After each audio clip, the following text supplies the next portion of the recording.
Can you cover the dinner bill? You can't get this dish just anywhere. That's what my mother-in-law says as she charges an amount like that of a fancy restaurant. But the food in question was just everyday home cooking used for a work photo shoot. I was left speechless.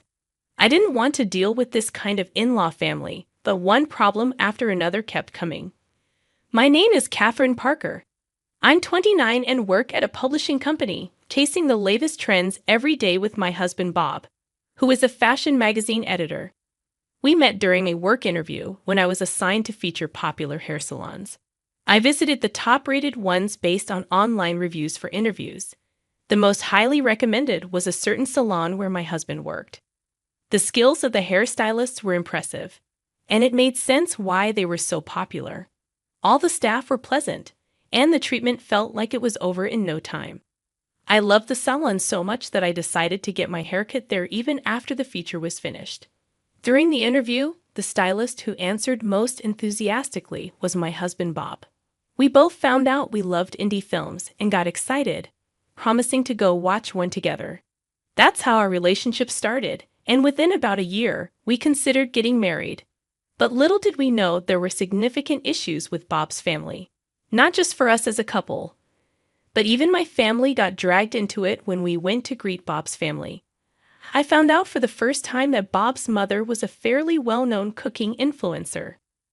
Her YouTube videos, teaching old-fashioned home cooking recipes in a simple way for young people, had gone viral. Viewers seemed to love watching the graceful middle-aged mother-in-law happily teaching her young, inexperienced assistant.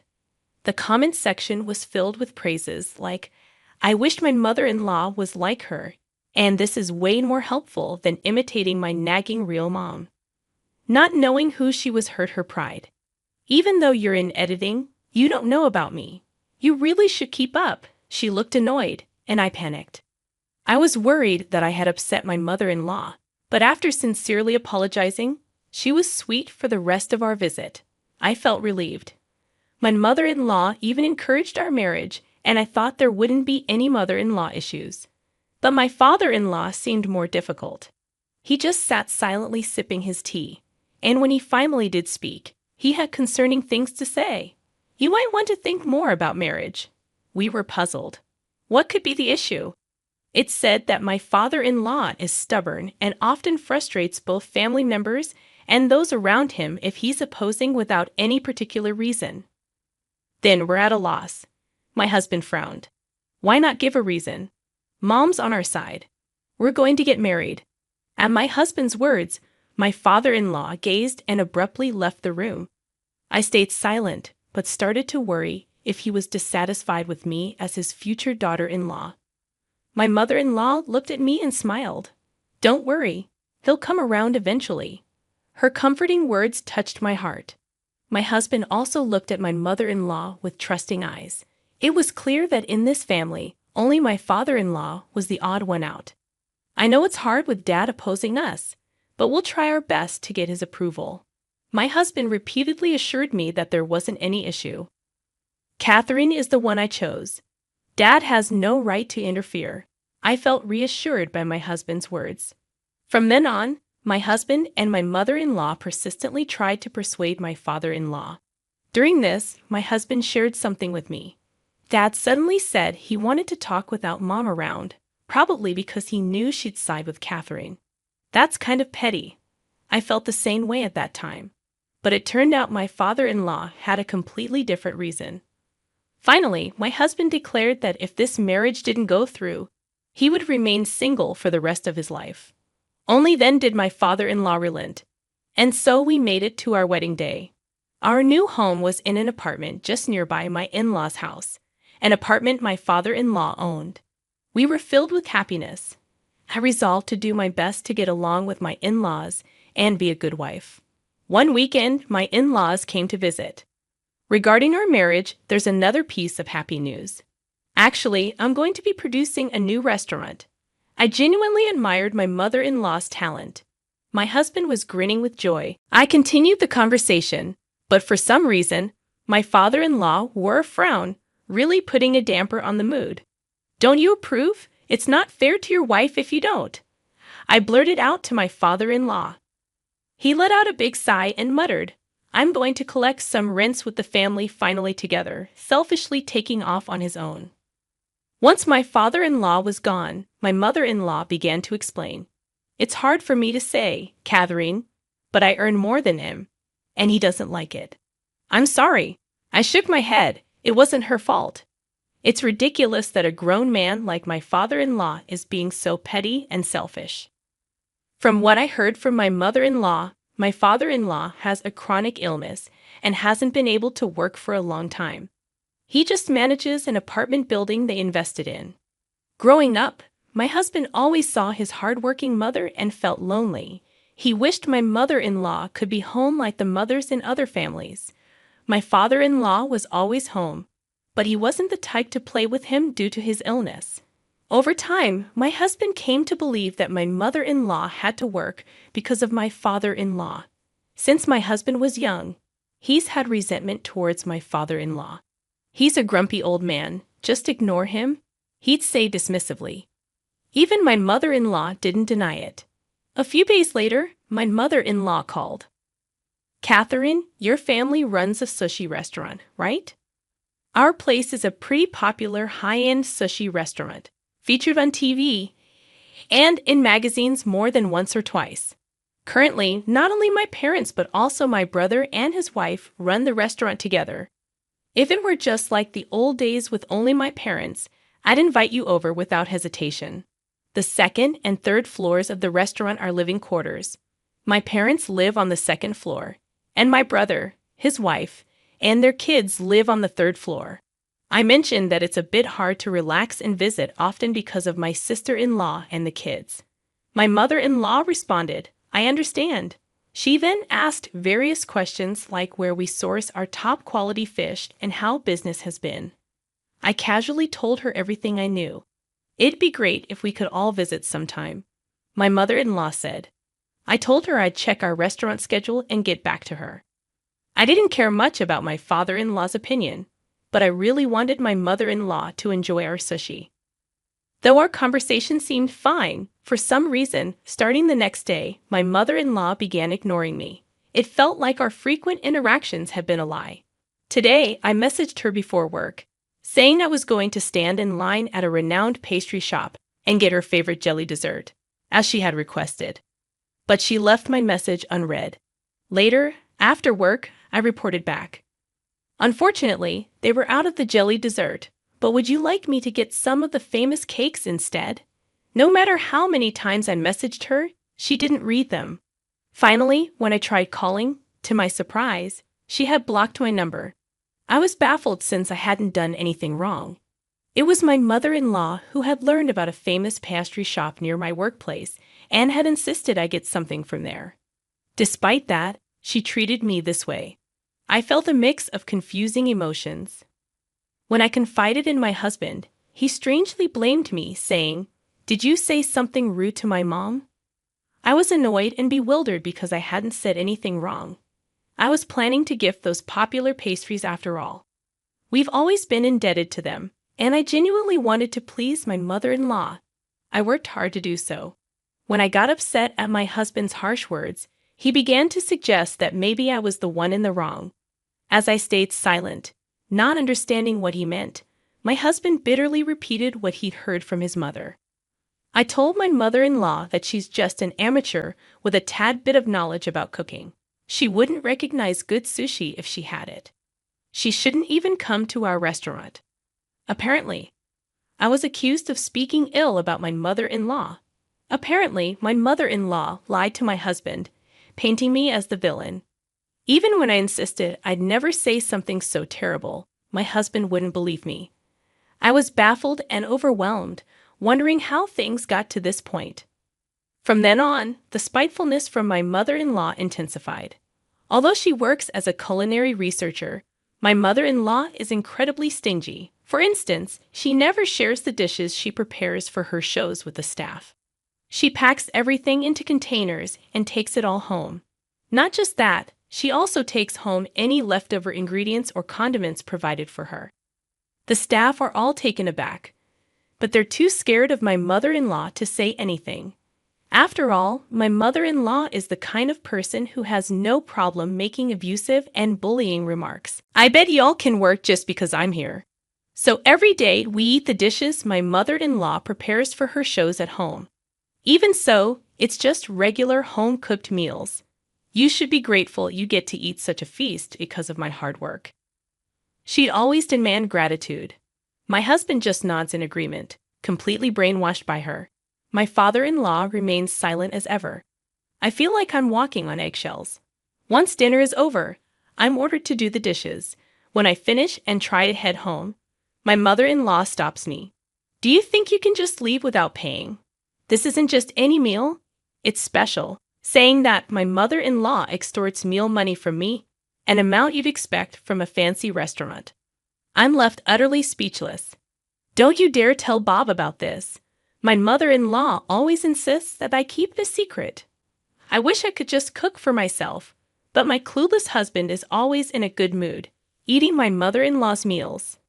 She makes a mean home-cooked meal, he'd say with a satisfied look on his face. It seemed he thought that since I was working and my mother-in-law was cooking, I should be grateful for having one less chore to worry about.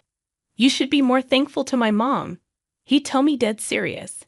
I tried to explain to him how cold my mother-in-law was to me and how I didn't want to go to their place for meals, but he never got it. The stress was piling up, leading to constant migraines for me. Then a terrifying fact came to light. Right in front of my family's sushi place, my mother-in-law planned to open her own seafood restaurant. Of all places, why right in front of our restaurant? My mother-in-law seemed quite proud of her decision. After all, isn't this a neighborhood where even Catherine's family seems to be doing well? I bet I can do even better. This new seafood joint was aiming for the high-end crowd, the same kind our sushi place served. In other words, she planned to steal all our customers. How audacious! She had previously grilled me on our customer base, suppliers, and how well we were doing. Clearly, her intention from the start was to put us out of business. My parents confronted me, asking what on earth is going on. How could she plan to open a seafood restaurant, especially right before us? They said if someone in the family is opening a place near our store, the least they could do is give us a heads up or some sort of courtesy call. Indeed, they were right. However, I wasn't informed about any of this by my mother-in-law. Moreover, my father, with a bitter expression, said, "That's not the only thing." Can you believe it? My mother-in-law contacted our sushi restaurant supplier and managed to get a contract for her own restaurant. But what's even more audacious is that she requested the seafood restaurant's purchased goods to be billed to our sushi place. I was floored. Is your husband's mother-in-law trying to ruin us?